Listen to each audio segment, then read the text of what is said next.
Ndabashimiye ko muneze amatwi. Aka kanya tuvugana biravugwa ko Liyetona Colonel Wiringoma wari umuvugizi wa AFC M23 yarashwe. Liyetona Colonel Wiringoma wari umuvugizi w'ihuriro rya AFC M23 biravugwa ko yarasiwe mu bitero bya drone. Igitero cyagabwe n'ingabo za FARDC mu gace ka Rubaya.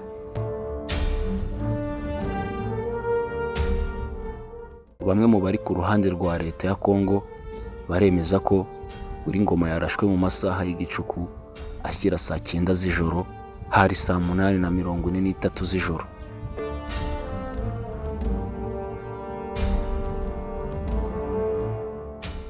Biravugwa ko yasiwe hafi y'umurima munini w'uwitwa Gahizi. Gusa kugeza ubu ngubu ntacyo AFC M23 irabivugaho. Iravuga kuri aya makuru.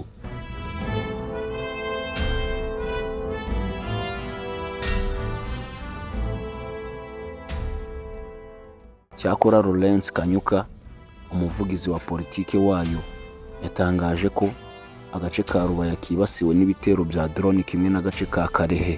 Yanditse kuri X ahahoze ari twita ko mu masaha ya saa 8:43 z'ijoro aribwo drone z'ingabo za Kongo zarashe zidatoranya i Rubaya mu bice bituwe n'abaturage, byica abasivile b'inzirakarengane.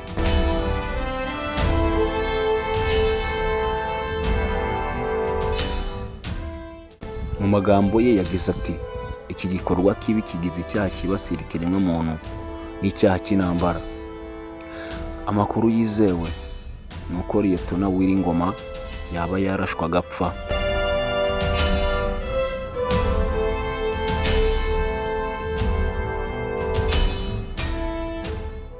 Umunyamakuru bita Steve Wemby uba hafi cyane ya Joseph Kabila ndetse na AFC M23 yatangaje ko igitero cya drone za FARDC cyagabwe ku modoka z'abayobozi ba AFC M23 cyakora ntiyavuze abo cyahitanye.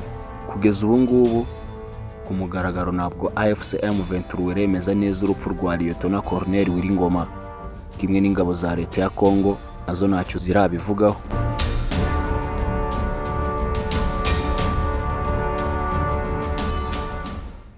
Colonel Wiringoma yari yarazengereje ingabo za Kongo. Wiringoma yamamaye cyane ubwo M23 yatangizaga imirwano mu mwaka wa 2021. Yagiye agaragara yerekana intwaro zafashwe n'abasirikari ba Kongo bafatiwe mu mirwano, ndetse anavuga ahantu hafashwe.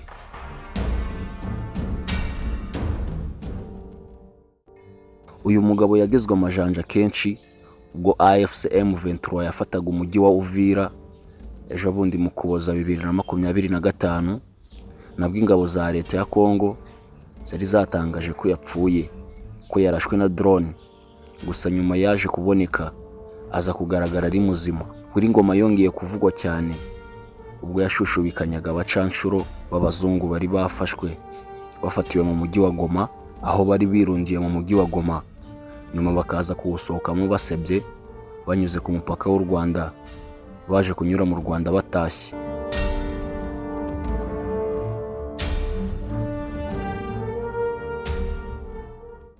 Gusa urupfu rwe rwa Binyondi kubiswe mu mutwe wa AFC M23 bitewe n'umuhate no kwiyemeza Liyetona Colonel Ngoma yagaragaje muri iyi myaka 4 intambara imaze. Intambara ziri muri Kongo zafashe indi sura nyuma y'uko Repubulika Iharanira Demokarasi ya Kongo izanye abacanshuro b'Abanyamerika bo muri Blackwater.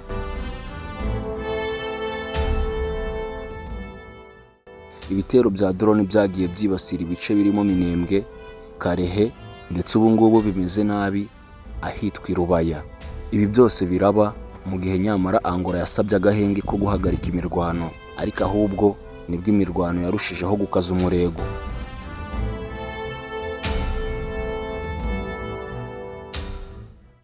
Ndabashimiye mwese mwabanye natwe, mwibutsa gukanda subscribe kuri Buhuru Boy TV kugira ngo buri munsi tujye tubana mu makuru yacu agezweho n'ibiganiro byacu bigiye bitandukanye.